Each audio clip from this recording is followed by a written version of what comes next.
Good afternoon, everybody. Welcome back to COVID-19 Fight Fear with Fact. Today, I have the distinct honor and pleasure of interviewing Dr. Weiner, the president of Winchester Hospital, once again. Now, in our last interview, Dr. Weiner has shed light, or in our last two interviews, actually, Dr. Weiner has shed light on very many aspects of the virus from his perspective and also just how the hospital has weathered through the times with resilience. When we first spoke to him, we discussed the virus itself, and in our follow-up discussion, we discussed the vaccines that were coming out. So today we're going to expand our discussion to not just include the status of the pandemic, but also, of course, his upcoming retirement. So without further ado, Dr. Weiner, for those who don't know you, could you please just give a brief introduction about yourself? Sure. Hi, Rick Weiner, president of Winchester Hospital, as you said. Been here for 36 years, previously as a vascular surgeon and general surgeon. Grew up in Southern California, came out here to do my residency at Tufts. Met an ICU nurse and never left. 3 kids, all grown, 1 grandchild, 2 years old. All 3 of my kids went to Winchester High School did well in college, so great place. I think that's a pretty good summary. I think so as well. I think so. So I guess just to start off with the COVID-related questions and get them out of the way, what are your thoughts on the pandemic right now and all the new variants coming up? Do you think that we're going to have to sort of backtrack to more masking, of course, and stuff like that, or are we still smoother sailing? Yeah, I think things are so much better than they were originally. We are definitely not out of the woods. Yeah. 2 years ago, we didn't understand the virus that much. We didn't know how to treat it. We didn't know how to prevent it. We didn't have a vaccine. And we were kind of making it up as we go based on data that was available and best thinking available by our ID experts in the country. It used to be you got COVID and there was a chance you'd end up on a ventilator in the ICU. Nowadays, we've gone through a number of variants. We're mostly seeing the BA.5 variant now. Very contagious, 13 times more contagious than other variants, but very unlikely to make you seriously ill if you are fully vaccinated and boosted. This has really become a pandemic of the unvaccinated. Right. Now, I'll tell you that if you're fully vaccinated and boosted, it does not mean that you will not get COVID. You can still get COVID. Your chance of getting it is less, but what is reduced even further is your chance of becoming seriously ill with it, being in the ICU, being on a ventilator, or losing your life. So for people that don't believe in vaccines, who say, look, my neighbor got vaccinated and still got COVID, so they're no good, doesn't hold water. So very important to become vaccinated. So we, at the worst point, we had 53 patients hospitalized with COVID, which is pretty high. We had 110 staff members out with COVID. Now, today, we have 6 patients hospitalized with COVID, none of whom are in the ICU. We were down to 2 or 3. We come back up to 6. It's been bouncing around from 2 to 13 or so. So it has not gone away. Hopefully, as the new vaccines will come out in the fall, they'll be more effective against current variants. But this is a really difficult virus to eradicate because of how rapidly it mutates. But the good news is through vaccination and boosting that you're very unlikely to become seriously ill. We have treatments for it also, like Paxlovid, and even if you get a rebound case after Paxlovid, you're still very unlikely to become ill. So a lot different place now. Right. And speaking of vaccines and boosters, do you think we're in an era where we're going to need to get boosters every few months, or what do you think the frequency of getting these shots will be? Um, I think eventually it'll be like influenza, where we get a seasonal, yearly vaccination. Do you Not think, there yet.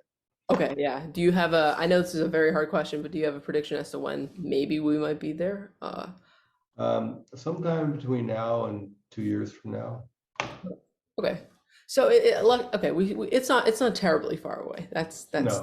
That's nice to hear. no, it's not.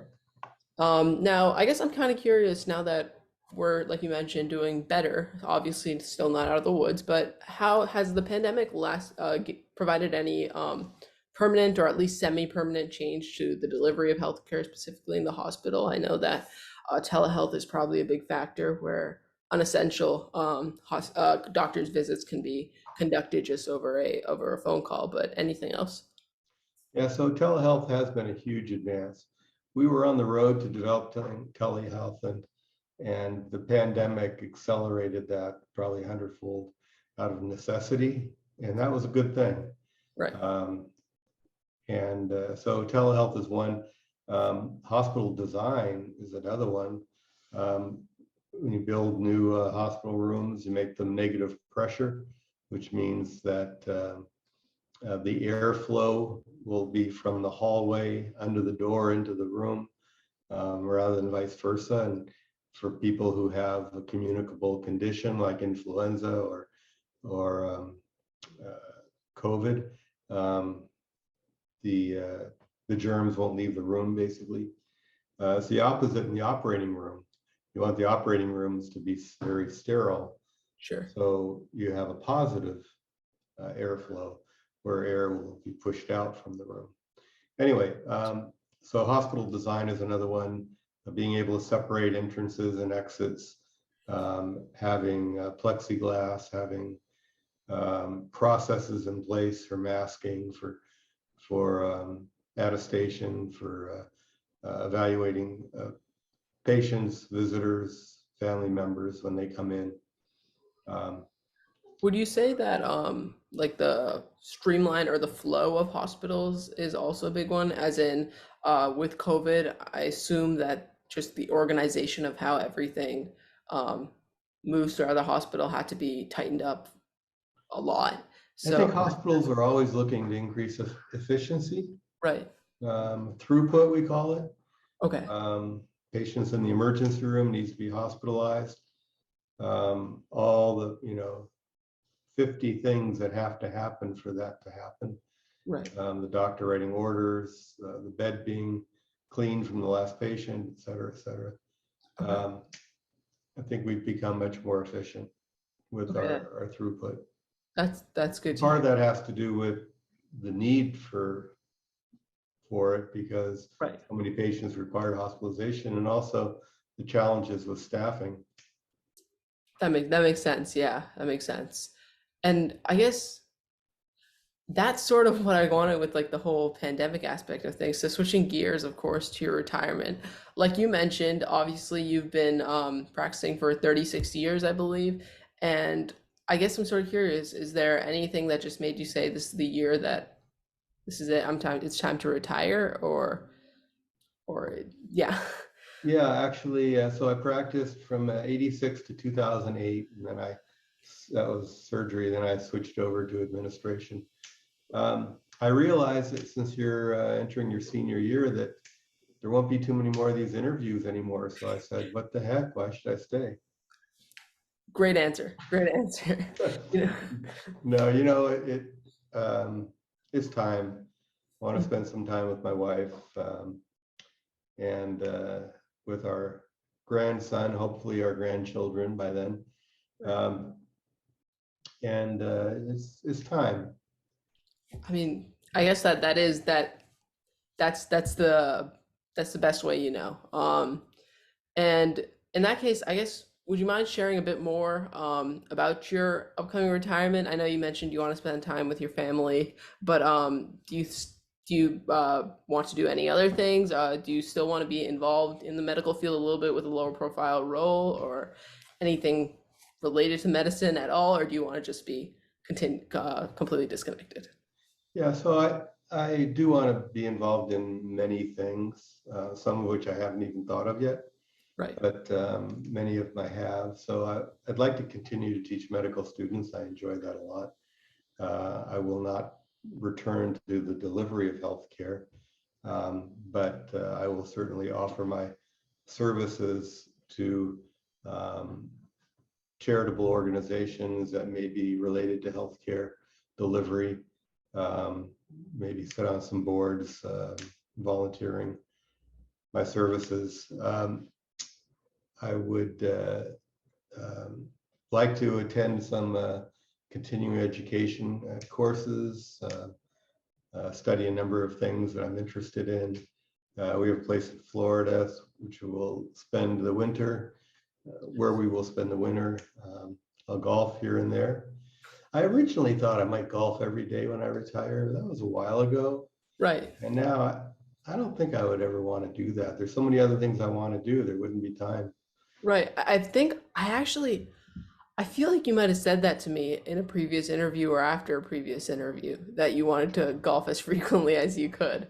Um, Yeah, now I realize it's just, you can't be unidimensional. right, right. Um, you really want to just continue to do a number of different things. Mhm. Um, life is short. You got to make the best of it while you're on Earth. There's no luggage rack on a hearse. Right. So no point in putting things off. Great. I completely agree with that. Although, um, hopefully I'll gain that same perspective in a few years. I might be a bit immature right now. I guess reflecting upon your time at Winchester Hospital now, what do you think was your favorite, most memorable moment, and what do you think was on the opposite end of the spectrum in terms of most challenging moment? I would say the most satisfying moments I had were when I was still practicing surgery, Okay. and a patient would come in, for example, with a ruptured aortic aneurysm, and I would rush him off to the operating room and repair it, Right. see him go home, in a week. That was just so satisfying. And even if for minor things I did, to have patients thank me and tell me that I've affected their life, you just can't get enough of that. It's just so fulfilling. And I would say the most painful memories are when somebody came in and you couldn't save them. Right. And that's very difficult, very, very hard. But it's I guess it makes it so much better when you are successful Mhm. in saving somebody, knowing that there was no guarantee. Right. Right. Um, I guess in that case, I know your favorite and most challenging moments came from when you were practicing. Do you have any particularly favorite and challenging moments when you were in the administrator role? Yeah, I was going to add that there have been a number of things that I've found very satisfying in this role, and a number of things that are frustrating. Mhm. In terms of being satisfying, it's leading an organization with 2,600 employees, I think, um, and responding to whatever situations come down the pike. Trying to set the course in terms of setting a culture or reinforcing the culture that is a just culture where people are treated well and appreciated, and have them look forward to coming to work every day. Right. I think we have some amazing people here, caregivers and people that are not in caregiving roles. And it's just so inspiring to see them at work every day, sometimes with some really tough situations, and just how devoted they are. It's just very inspiring. Frustrating things, obviously, pandemics are a little bit frustrating. I can imagine, yeah. Yeah, that's a challenge when you have so many patients that are so ill, so many staff members that are out with infection, the financial challenges that go along with that. having to hire a lot of agency nurses, for example, because you have so many people that are out that have left the workforce for a variety of reasons. You've heard of the Great Resignation. It's been hard for most businesses and organizations these days. Right. But oh boy, I could think of dozens of positive and negative things that have occurred over the while I've been in administration for 14 years. Sure. Yeah.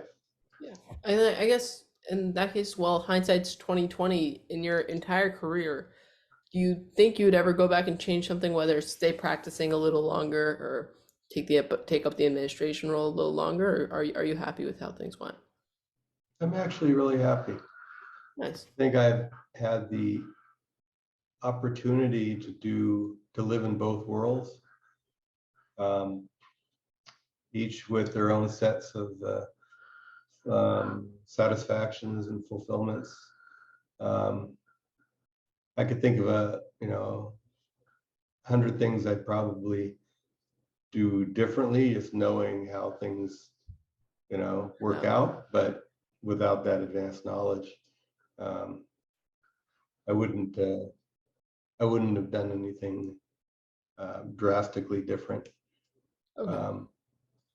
I consider myself very fortunate, very blessed to have been able to be in the roles that I've been in and associated with the people that I've been with. It's been great. Great to hear. And I guess in that case, any parting thoughts you'd like to share with our community while in this interview? While you're at this. Yeah, I hope that the vast majority of high school seniors around the country have a fraction of your drive, Thank you so intelligence, much. affability, interest. That it makes me feel a lot better about where the world's headed. Thank you so much. That really means a lot to me. I really appreciate it. Good.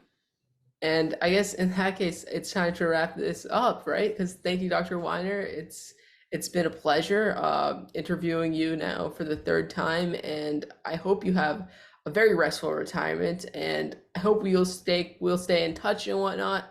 Absolutely. And yeah, and thank you, of course, for all of your service during what many considered to be the most difficult time in like the last probably 20 years or something like that, so or even longer. So I appreciate it, and I'm sure I speak for the rest of the Winchester community when I say that we all appreciate it. Thank you very much. Of course. It's been an honor.